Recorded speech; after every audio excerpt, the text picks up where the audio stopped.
Journey मैं आप सभी लोगों से बता देता हूं, ठीक है। जेई की जर्नी हमारी, चलो ठीक है, आप लोग पूछ रहे हैं तो मैं बता देता हूं, और बिना मसाले वाली बता देता हूं, ठीक है। ठीक है, बिना मसाले वाली आपको रियलिटी में बता देता हूं, ठीक है।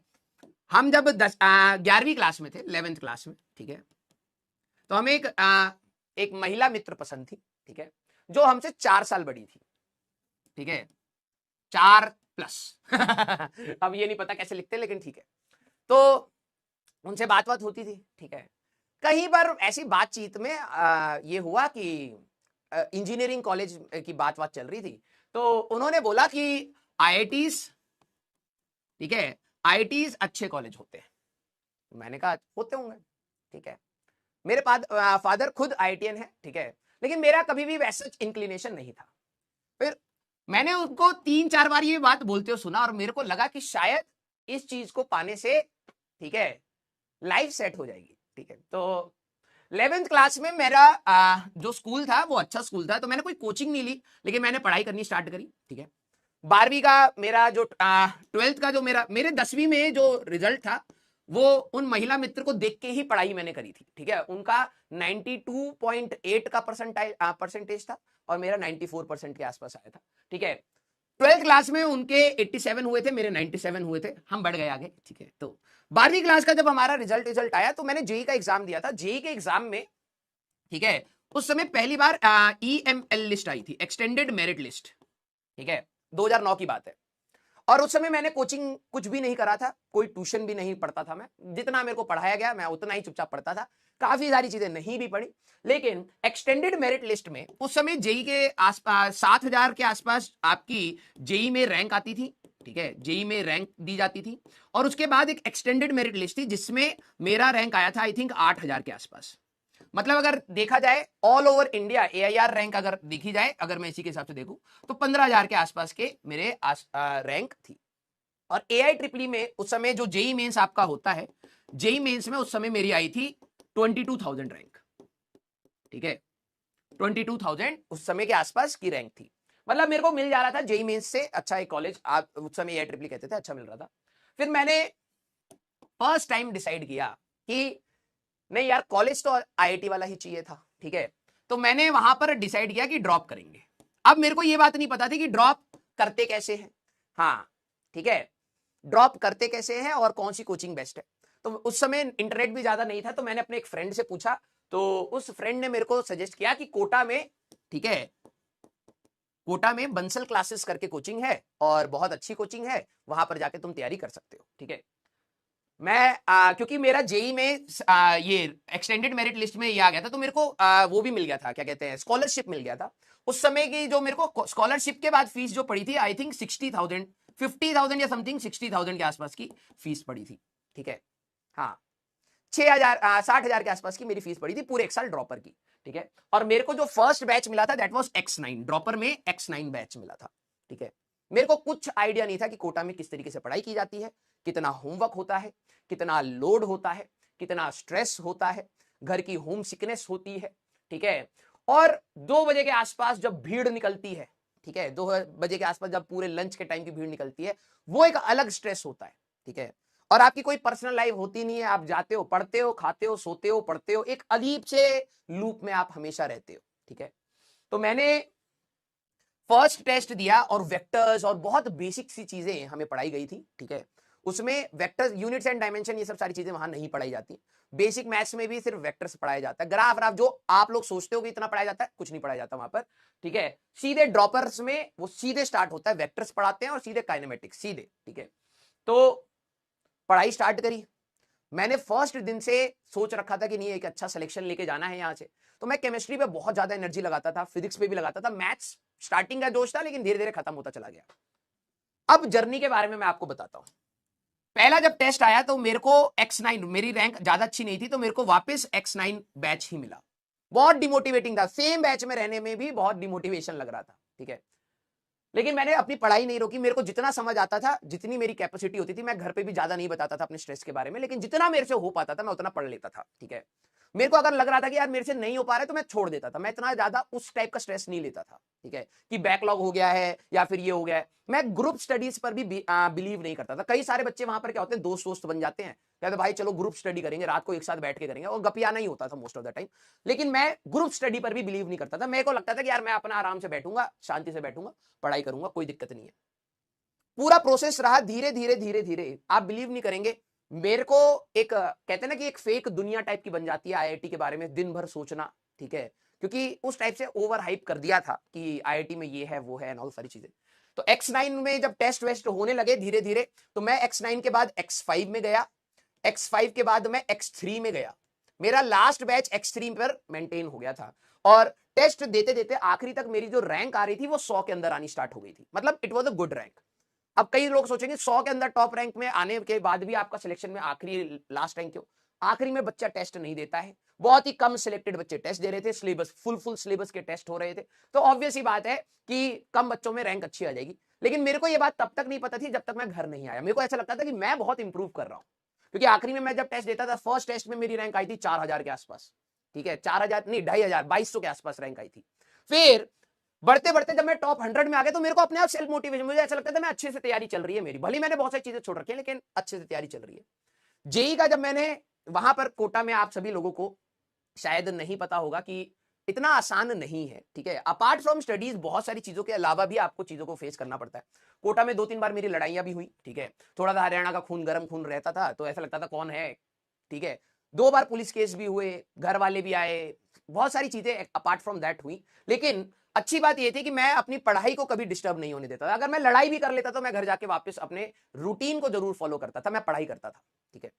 आखिरी तक आते आते फरवरी में हमारे पास वहां पर सिलेबस खत्म हुआ, मार्च में हम लोग घर आ गए थे। और मार्च में जब मैंने जेई एडवांस का दोबारा पेपर दिया था तो मेरे 230 या 232 मार्क्स के आसपास, नहीं कुछ इसी की रेंज में ही मेरे मार्क्स आए थे, और मेरे को अच्छा लग रहा था कि मेरी शायद अच्छी रैंक आ जाएगी, ठीक है, 1000 के आसपास के रैंक में एक्सपेक्ट कर रहा था, आई 5000 के आसपास थी, ठीक है। लकीली एक कॉलेज मिल गया, और कॉलेज में मैंने इतना ज्यादा नहीं सोचा कि मेरे को क्या करना है क्या बनना है, ठीक है, मैं बस कॉलेज चला गया उस महिला मित्र के चक्कर में, ठीक है, धनबाद पहुंच गए टैग के चक्कर में, फिर वो महिला मित्र चली गई लाइफ से और फिर हम फंस गए वहां धनबाद में ठीक है। 2 साल बहुत डिमोटिवेटेड रहे कि ऐसा लग रहा था कि हमें करना ही नहीं था, ये तो बस ऐसी ही देखा देखी आ गए, ठीक है, कि हाइप बना रखा था कॉलेज में, ये वो फलाना ठिकाना। किसी तरीके से चीजें संभाल के कॉलेज से बाहर निकले हैं, ठीक है, बहुत गलत संगति भी थी, बहुत सारी चीजें खराब भी थी, लेकिन कॉलेज से पार होने के बाद धीरे धीरे चीजें समझ आनी स्टार्ट हुई कि लाइफ जीने के लिए अब आपके पास ऑप्शन नहीं है, आपको काटना ही है, आपको मेहनत करनी ही है, आपको आगे बढ़ना ही है। और उसके बाद की तो जर्नी में आपको कई बार बताया है, ठीक है, जो कोटा वाली जो जर्नी है ना बेटा, दैट वाज वेरी पेनफुल। खाने का बिल्कुल मन नहीं करता था वहां पर, ठीक है, घर की बहुत ज्यादा याद आती थी, फेस्टिवल्स में भी अपने आप को सेक्रीफाइस करना बहुत पेनफुल लगता था, ऐसा लगता था यार कि कहाँ ही फंस गए हैं, क्यों ही पढ़ रहे हैं, ठीक है, मतलब एक अच्छा कॉलेज मिल जाता है इस पढ़ाई से, लेकिन इतना पेन लेके भी क्या, इज इट वर्थ इट? और कॉलेज में जाने के बाद पता लगा इतना it was not that worth it, ठीक है, जितना बताया जाता था। जैसे आप लोग सारे आप लोगों ने सुना होगा आईआईटीज के बारे में ना, बहुत सारी अच्छी अच्छी चीजें सुनी होंगी, बहुत डार्क साइड भी होता है उसका, ठीक है, वो अभी आपसे इसलिए शेयर नहीं करेंगे क्योंकि अभी टू बी वेरी ट्रू की वो मैटर नहीं करता है, क्योंकि आपको ना ही अभी ब्राइट साइड दिख रहा है, अभी ना ही डार्क साइड, आपको सिर्फ पढ़ाई दिखनी चाहिए। आपने अगर एक एम बना रखा है कि आपको पढ़ना है तो आप अच्छे से एक बार पढ़ाई करिए, ठीक है, और कॉलेज में जाके आप खुद देख के डिसाइड करिए कि क्या आपके लिए बेहतर है और क्या नहीं है। आप इतने मैच्योर होंगे वो डिसीजन लेने के लिए, ठीक है। लेकिन हाँ, ब्रांच मेरी इंजीनियरिंग फिजिक्स थी, ठीक है, ब्रांच मेरी इंजीनियरिंग फिजिक्स थी, लेकिन मैं आप सभी लोगों को बोलूंगा कि किसी भी चीज को ना जो मार्केट में ओवर हाइप्ड है, जस्ट बिकॉज एक अच्छा पैकेज लग जाता है आईआईटी से, तो मिडिल क्लास के फैमिली की जो सोच होती है ना, वो एक, कैसे बोलूं मैं आपको, ठीक है, देखो बात क्या है ना, बहुत सारी चीजों पे लोग सवाल उठा सकते हैं आज की डेट में एजुकेशन सिस्टम पर, बट रियलिटी है कि हम मिडिल क्लास फैमिलीज को ना एस्केप करना है उस चीज को, हमें उस दिन भर के स्ट्रेस में कि भाई पैसा नहीं है, सेविंग नहीं है, कल कुछ हो जाएगा, कैसे होगा, खर्चे कैसे, हमें उस चीज से निकलने का एक जरिया चाहिए मिडिल क्लास को। और जब हमें दिखता है ना कि यार पढ़ाई के बाद उस कॉलेज से निकला जा सकता है, तो हम लोग खुद ही पागल होते हैं उस चीज को पाने के लिए, और उसमें हमारे साथ 10 चीजें गलत हो जाती है, हम उसको एक्सेप्ट करते हुए चले जाते हैं, ठीक है। मैं बस आप सभी लोगों को यह बोलूंगा कि आप हमेशा ग्रो करेंगे, लेकिन जरूरी नहीं है कि सिर्फ उसी कॉलेज या उसी चीज से आप ग्रो करेंगे। ये श्योरिटी सबके साथ नहीं होती है। कुछ अच्छे बच्चे होते हैं जो ग्रो कर जाते हैं अच्छे कॉलेजेस में जाके, कुछ बेकार कॉलेजेस में जाके भी ग्रो कर जाते हैं। और जिस चीज से आपको एस्केप आउट करना है, ठीक है, आपको पैसे कमाने हैं, ठीक है, जो चीज गलत नहीं है वो आप अच्छे से काम करके भी निकाल सकते हैं, ठीक है, क्लियर। हाँ, तो हम लोगों के साथ दिक्कत यही है, और इसी चीज के चक्कर में, ठीक है, इसी चीज के चक्कर में कई बार हम लोग गलत चीजों को एक्सेप्ट भी कर लेते हैं, ठीक है, भले ही वो स्ट्रेस हो या कोई भी चीज हो, कोई भी चीज हो, just because we want to come out from the middle zone, ठीक है, हमें लगता है कि ये तो बंद करना ही पड़ेगा। बट मैं आपको हमेशा कहता हूं कि आप पढ़ाई करिए, इंटरेस्ट के साथ, सब्जेक्ट को प्यार करिए, कुछ नई चीज सीखिए, और ये बाद में जाके धीरे धीरे आपका एटीट्यूड बनाती है लर्निंग का, ठीक है, उस चीज को एंजॉय करिए। आप में से कई सारे बच्चे हो सकता है स्ट्रेस में भी होंगे, ठीक है, और आजकल थोड़ा सा माहौल भी वैसे स्ट्रेस वाला चल ही रहा है, ठीक है। मैं आप सभी लोगों को बोलूंगा कि कभी भी कोई भी गलत थॉट अगर आपके पास आए, आप ये मान लीजिएगा कि वो एक पर्टिकुलर टाइम फ्रेम के लिए है, हो सकता है 1 महीना हो, 2 महीना हो सकता है 1 साल हो, उस जोन से आप जरूर बाहर निकलेंगे, जरूर बाहर निकलेंगे। और जब आप उस जोन से बाहर निकलेंगे तब आपको कितना अच्छा लगेगा ये याद करके कि आपने कोई अपने लिए या किसी के लिए भी गलत स्टेप नहीं लिया, क्योंकि कभी भी टाइम परमानेंट नहीं होता है, ठीक है। तो अगर आपके गलत थॉट्स भी आते हैं बेटा, बस आप पढ़ते चलिए, ज्यादा ओवर एक्सपेक्टेशन अपने से मत करिए। एक्सपेक्टेशन होना जरूरी है, कॉन्फिडेंस होना जरूरी है, एम होना लाइफ में जरूरी है, लेकिन अपने इस छोटी सी एज पर अपने आप को इतना स्ट्रेस आउट मत करिए। जो मार्केट में आईआईटीज और अच्छे कॉलेजेस के लिए बात बोली जाती है वो है, अच्छी बात है, लेकिन कुछ चीजें सही भी नहीं है, ठीक है, और वो हम लोगों को ठीक भी नहीं करनी, हमें तो बस पता है कि है नहीं है, ठीक है। आप उसको ओवर ग्लोरीफाइड करके अपने लाइफ के डिसीजन मत लीजिए। आप एक अच्छे कॉलेज से पढ़ना चाहते हैं, बहुत अच्छी चीज है, बहुत अच्छी चीज है, just enjoy your studies, clear, yes. हाँ, रैगिंग बहुत होती थी, अब नहीं होती है, और अब बोल भी नहीं सकते कि रैगिंग होती है आजकल बहुत ज्ञानी लोग हैं भाई, ए देखो ये रैगिंग को वो कर रहा है, ठीक है।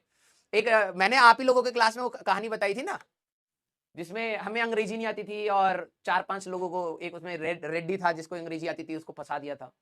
उसमें एक ज्ञानी है बाबा आ गए थे, हाँ, उसमें ज्ञानी बाबा आ गए थे, वो कह रहे थे कि ये प्रोफेसर की धमकी को एक्सेप्ट कर लिया इन लोगों ने, ये कर। अरे भाई, जब बनोगे ना स्टूडेंट किसी प्रोफेसर के सामने, तुम्हें फर्क नहीं पड़े, तुम्हें बस ये हमें पास कर दो, हमें इस कॉलेज से बाहर निकाल दो ठीक है, वो चाहे जो भी होगा, वही ना मिडिल क्लास अभी बता रहे थे, हमें बस ये होता है डिग्री और जॉब, ठीक है। उसमें हम लोग कितना गलत सह लेते हैं, समझ लेते हैं, हमें कोई फर्क नहीं पड़ता, ठीक है। तो बहुत सारे ज्ञानी लोग हैं, रैगिंग बिल्कुल नहीं होता, ठीक है, हम बता रहे हैं, we are totally against it हाँ, मेरे को एक बच्चे का फोन आया, मैसेज आया था कि सर उसका सिलेक्शन हुआ था तो धनबाद में ही, अभी कह रहा है सर आपके कॉलेज का ही मैं जूनियर हूँ, इसी साल सिलेक्शन हुआ, आप ही से पढ़ा है, ठीक है, बिल्कुल मन नहीं लग रहा है मैंने अभी उसको कोई रिप्लाई नहीं करा। मैंने कहा कि मैं अगर बोल दूंगा कि हाँ मन नहीं लगेगा तो और उसका मन नहीं लगेगा, क्योंकि थोड़ा सा टाइम के बाद ना, 1-2 महीने बाद वो आवारा बनेगा भी, ठीक है, और फिर आवारा के बाद उसकी पीएचडी बन जाएगी, फर्स्ट ईयर में पीएचडी ले लेगा, फिर अपने आप वो सेट हो जाएगा, वो 5 को और आवारा बनाएगा तो अपने आप सेट हो जाएगा। स्टार्टिंग में हमें भी बेकार लगता था, ठीक है, यस। हाँ, कोटा में जब मैं था तो मैं सिर्फ 2 टीचर्स का नाम जानता था, ठीक है, ये गलत बात है, ठीक है, बहुत सारे ज्ञानी लोग आएंगे, देखो इसीलिए तो लाइफ में ज्यादा आगे नहीं बढ़ पाए मेरे को सिर्फ अपने सिर्फ 2 टीचर्स का नाम याद है, 3 टीचर्स, बहुत सारे टीचर्स से पढ़ा हूं मैं, ठीक है, सिर्फ 3 टीचर्स का नाम याद है, ठीक है, आज तक, क्लियर। हाँ, यस, हाँ, चलिए भाई अब स्टार्ट किया जाए। आपको बहुत सारी टीचर्स डे पे कहानियां बता दी हैं, ठीक है, हाँ, बहुत सारी कहानियां आप सभी लोगों को मैंने बता दी हैं। अब इसमें भी गानी लोग आ जाएंगे, 40 minutes totally waste, half an hour totally wasted ए प्रभु, कहां से भेजे ऐसे लोगों को, ठीक है। आज की कहानी का दिन था, क्योंकि आज टीचर्स डे है, तो आज आपको बता दिए हम थोड़ा सा, यस, हाँ, क्लियर। नहीं, मैं आशीष सर से नहीं मिला हूं भाई, मैं जब स्टूडेंट था तो मैं नहीं मिला था आशीष सर से, ठीक है। मैं सोनल राजोरा सर को से पढ़ा था ऑर्गेनिक, ठीक है, और मेरा सिलेक्शन का जो सबसे बड़ा क्रेडिट है वो उन्हीं को ही जाता है, क्योंकि बहुत अच्छे से उन्होंने चीजों को समझाया, पढ़ाया इन। फिर विशाल जोशी सर, इनऑर्गेनिक पढ़ा था मैं उनसे, ठीक है। फिजिकल में घूम घूम के पढ़ता था, क्योंकि मेरी मैथ्स खराब थी, मेरे को ज्यादा समझ नहीं आता था। फिजिकल में बिल्कुल घूम घूम के पढ़ता था, इसलिए घूम घूम के मार्क्स है 0 पॉजिटिव नेगेटिव मिला के 0 हो गए थे, ठीक है। फिजिक्स में मैंने अनुराग मिश्रा सर से अपनी फिजिक्स पढ़ी थी, ठीक है, और उसमें भी थोड़ा सा सेक्शन मैंने उनसे पढ़ा था, और एक और सर थे, नाम याद नहीं है मेरे को, उनसे भी थोड़ा सा मैंने फिजिक्स पढ़ा था, ठीक है। मैथ्स में मैं बहुत ज्यादा घूमता था, ठीक है, बिल्कुल मस्त घूमते हुए आता था, ठीक है, तो बिल्कुल मस्त घूमते हुए मार्क्स आए 0 ठीक है। हाँ, तो मैं ज्यादा लोड भी नहीं लेता था, ठीक है, नहीं आ रहे मार्क्स, और क्या, यस। देखो यार लाइफ कहीं ना कहीं तो सेट हो ही गई ना, आप लोग भी सेट हो जाओगे।